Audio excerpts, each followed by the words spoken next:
Ready?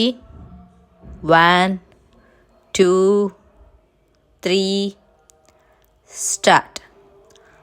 ಪ್ರಸ್ತುತ ದಾವೆಯನ್ನು ವಾದಿಯು ಪ್ರತಿವಾದಿಗಳ ನಿರ್ದಿಷ್ಟ ಕರಾರಿನ ಪರಿಪಾಲನೆಯ ಪರಿಹಾರಕ್ಕಾಗಿ ಸಲ್ಲಿಸಿರುತ್ತಾರೆ.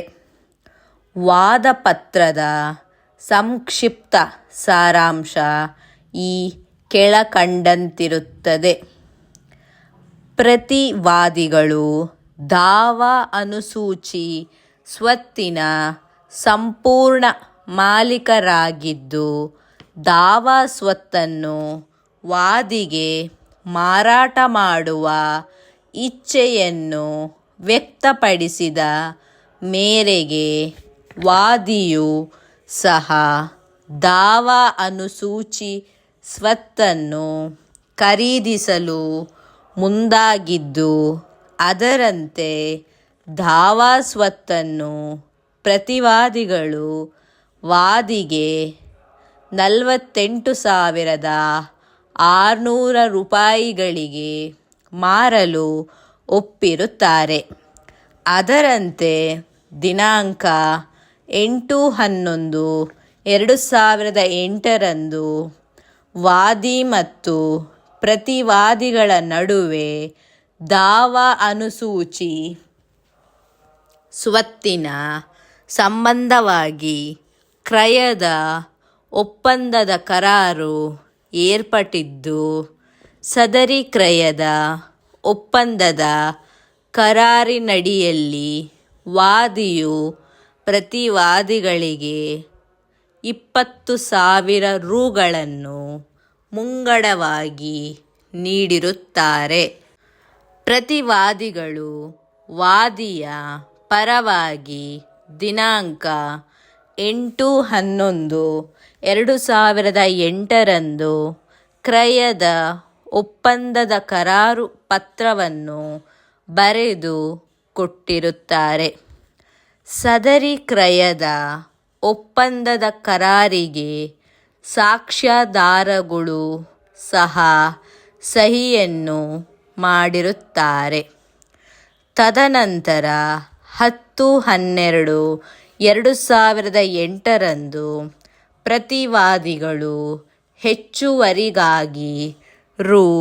10,500ಗಳನ್ನು ದಿನಾಂಕ ವಾದಿಯಿಂದ ಪಡೆದುಕೊಂಡು ಸದರಿ ಕ್ರಯದ ಒಪ್ಪಂದದ ಕರಾರಿನ ಹಿಂಬದಿಯಲ್ಲಿ ಸದರಿ ಹಣ ಸ್ವೀಕೃತಿಯ ಬಗ್ಗೆ ಹಿಂಬರಹವನ್ನು ಬರೆದು ಸಹಿ ಮಾಡಿರುತ್ತಾರೆ. ಪ್ರತಿವಾದಿಗಳು ಉಳಿಕೆ ಹಣವಾದ ರೂ. 18,100ಗಳನ್ನು ದಾವಾ ಅನುಸೂಚಿ ಸ್ವತ್ತನ್ನು ನೋಂದಾಯಿತ ಕ್ರಯ ಪತ್ರವನ್ನು ವಾದಿಯ ಪರವಾಗಿ ಮಾಡುವ ಕಾಲದಲ್ಲಿ ಉಪನೋಂದಣಾಧಿಕಾರಿಗಳ ಕಚೇರಿಯಲ್ಲಿ ಪಡೆದುಕೊಳ್ಳುತ್ತೇವೆಂದು ಹೇಳಿದ್ದರು.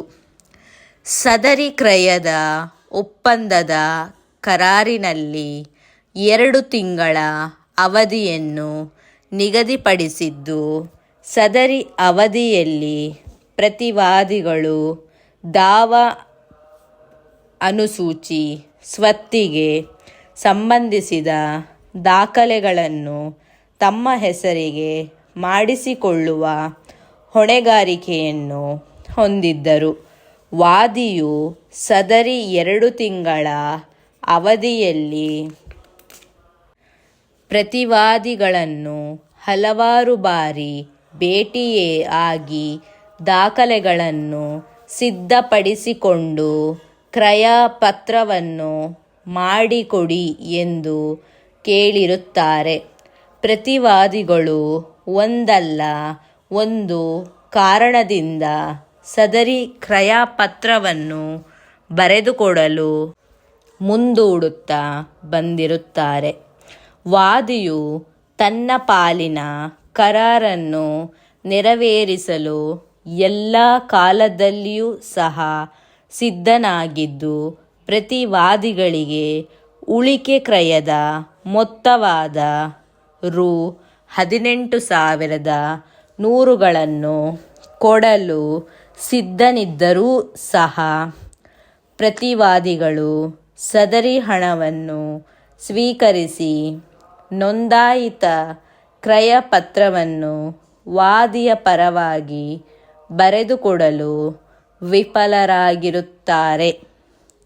ತದನಂತರ ವಾದಿಯು ತನ್ನ ವಕೀಲರ ಮುಖಾಂತರ ಪ್ರತಿವಾದಿಗಳಿಗೆ ತಿಳುವಳಿಕೆ ನೋಟಿಸನ್ನು ದಿನಾಂಕ 24/3/2011 ನೋಂದಾಯಿತ ಅಂಚೆಯ ಮುಖಾಂತರ ನೀಡಿದ್ದು, ಸದರಿ ನೋಟಿಸನ್ನು ಪ್ರತಿವಾದಿಗಳು ಸ್ವೀಕರಿಸಿದ್ದರೂ ಸಹ ಸದರಿ ನೋಟಿಸಿನಲ್ಲಿ ಕೋರಿಕೊಂಡಿರುವಂತೆ ಪ್ರತಿವಾದಿಗಳು ನೋಂದಾಯಿತ ಕ್ರಯಪತ್ರವನ್ನು ಬರೆದುಕೊಡಲು ವಿಫಲರಾಗಿರುತ್ತಾರೆ.